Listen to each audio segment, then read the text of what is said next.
Islamabad high court ने मरीम नवाज की Avenfield reference से उन्हें बरी कर दिया है। आप पहले तो इस फैसले पर आपका क्या टेक है? जी बहुत शुक्रिया। मरीम नवाज के लिए तो यकीनन आज एक बहुत बड़ा रिलीफ का दिन है, क्योंकि उनकी सजा भी खत्म कर दी गई है और ना सिर्फ उनकी सजा खत्म होगी, एक्विट होने के बाद अब वो एलिजिबल होंगी कि इंतखाबात भी लड़ सकती हैं, क्योंकि अदरवाइज जब तक उनकी सजा थी और उस सजा के बियॉन्ड वो ना इलेक्शन में हिस्सा ले सकती थी ना किसी और मनसब पे रह सकती थी। तो मरीम नवाज के लिए तो यकीनन आज एक बहुत बड़ा रिलीफ का दिन है। वो अदालत से बरी भी हुई हैं। उनका जो मुकदमा था, जज बशीर की जो केस था, जो सजा हुई थी, वो सजा भी खत्म हो गई है, एक्विट भी हो गई है। वो दो मेरे ख्याल से फैसले ऐसे हैं हमारी हालिया सियासी तारीख के, जिनमें जो फैसले थे अदालतों के, उनको बड़ा कमजोर भी समझा गया और उस पर बड़ी तनकीद भी होती रही। एक तो जो नवाज शरीफ की डिस्क्वालिफिकेशन का फैसला था कि एक टेक्निकल ग्राउंड पे उनको नाअहल कर दिया गया, जबकि पूरा केस जो है वो पनामा के हवाले से चला था। जितने भी वहां पे बहस हुई थी वो घंटों तक पनामा केस के हवाले से होती रही। लेकिन बाद में जब अक्सरियती फैसला ये था कि एक जीआईटी तश्कील दी जाएगी, जीआईटी ने जो अपनी इन्वेस्टिगेशन की उसकी बुनियाद पे फिर एक 10,000 की दिरहम की सैलरी का मामला था जो उन्होंने बतौर एसेट यानी अकाउंट रिसीवेबल शो नहीं की थी, उस बुनियाद पे उनको डिस्क्वालीफाई किया गया।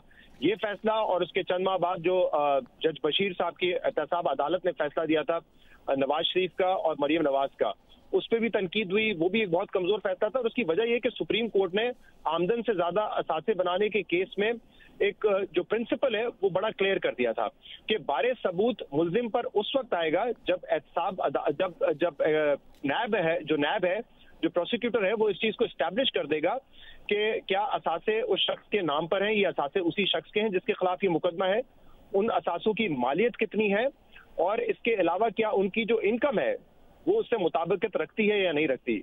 ये असूल एक मरतबा तय हो जाएंगे, उसके बाद बारे सबूत जो है वो मुल्जिम पर आएगा और फिर मुल्जिम ने साबित करना है कि असासे उसने कैसे बनाए।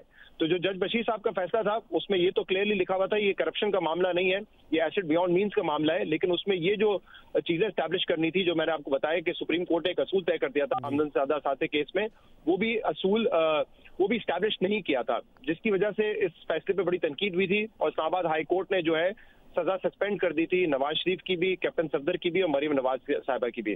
और अभी भी जो फैसला आया उससे लगता है कि सिर्फ मरीम नवाज साहिबा एक्विट नहीं होंगी, अभी तक जो प्रोसिक्यूशन है नैब की वो ये एस्टैब्लिश नहीं कर पाई है कि इन असासों का ताल्लुक नवाज शरीफ से है या नहीं। और एस्टैब्लिश क्यों नहीं कर पाई है? क्योंकि कोई डॉक्यूमेंट्री एविडेंस उनके पास नहीं है कि 1993 में ये असासे नवाज शरीफ के थे।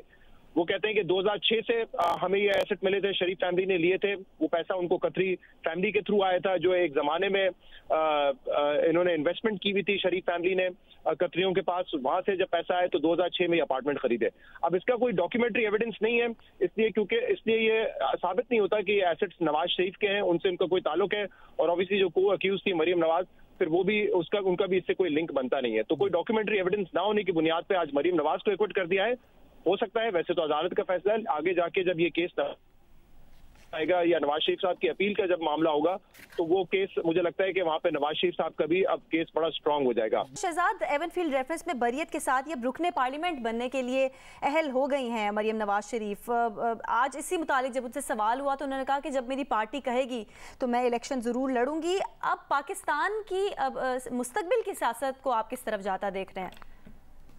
ये जवाब देने से पहले मैं जरा ये मुकम्मल कर लूं अपनी बात जो मैं कह रहा था कि अदम दस्तावेजाती सबूत की बुनियाद पर मरीम नवाज को बरी कर दिया गया। और मरीम नवाज के हवाले से वैसे भी क्योंकि वो को अक्यूज थी, केस उनके हवाले से बड़ा कमजोर था। इवन ऐसा लग रहा है कि अदालत नैब प्रोसिक्यूशन जो है ये साबित नहीं कर सकेगी कि इन अपार्टमेंट्स का ताल्लुक जो है वो नवाज शरीफ से है और 1993 से है। ये भी हो सकता है कि जो हेयरिंग हमने देखी है ये साबित ना हो सके क्योंकि कोई डॉक्यूमेंट्री इसका प्रूफ नहीं है। लेकिन अदालत उनको अगर बरी करती है इस बात पे, आज मरीम नवाज को बरी किया है, उनका हक है कि वो रिस्पेक्टफुली अपनी लाइफ गुजारे हैं, उनको बाइज्जत बरी किया गया है क्योंकि कोई डॉक्यूमेंट्री प्रूफ नहीं है। लेकिन देखिए, बतौर शहरी और बतौर जर्नलिस्ट हम भी इस पे अपनी एक राय रखते हैं। और मरीम नवाज साहिबा के हवाले से तो जो आया था वो एक डॉक्यूमेंट था जिसमें उनका नाम सोल बेनिफिशियरी के तौर पे था जब पनामा लीक्स में थे, तो वो तो कोई बहुत ज्यादा सबूत है नहीं कि उनका इससे क्या ताल्लुक था। लेकिन 1993 से ये असासे शरीफ फैमिली के पास है। मेरे ख्याल से बतौर जर्नलिस्ट बहुत सारा एविडेंस ऐसा मौजूद है जो कि ये साबित करता है कि ये असासे नवाज शरीफ की फैमिली के थे, नवाज शरीफ के थे और 1993 से थे। उस वक्त इनकी फैमिली के नाम पे नहीं थे, उस वक्त नेस्कॉल नीलसन के फ्रंट पे कोई और था, यानी ये कंपनीज उनकी ओनर थी लेकिन फ्रंट पे कोई और था। इसके तो बहुत सारे सबूत मौजूद हैं जो कि अदालत मेरे ख्याल से उन सबूतों को देखती नहीं है, क्योंकि वो बयानात की सूरत में है और शरीफ फैमिली के अपने बयानात की सूरत में है, उनके तजादात की सूरत में है। तो वो जो एविडेंस है वो कोर्ट ऑफ लॉ में तो स्टैंड नहीं करता है। नवाज शरीफ के खिलाफ कोई ऐसा शायद डॉक्यूमेंट ना हो जो ये प्रूव करता हो कि 1993 में ये असासे उन्होंने खरीदे थे। और जाहिर सी बात है जब अदालती सबूत, अदालत इन सबूतों को देखती है और नहीं है सबूत तो उनको बाइज्जत बरी भी करेगी। लेकिन बतौर सहाफी मेरे ख्याल से इनकी फैमिली के इंटरव्यूज अगर आप देखें तजादात मौजूद हैं। और 95-96 से आप देखें पाकिस्तान में कामरान खान जैसे सहाफी हो, उन्होंने इस पर तहकीकाती सहाफत की है। BBC की डॉक्यूमेंट्रीज हो जहाँ पे ये चीज बताई गई थी कि अपार्टमेंट इनके हैं। कभी इनकी फैमिली ने कहा कि नहीं हम तो यहाँ पे रहते नहीं है, फिर कभी कहा हम रेंट पे रहते हैं। मरहूम कुलसूम नवाज साहिबा का स्टेटमेंट है कि अपार्टमेंट हमारे हैं।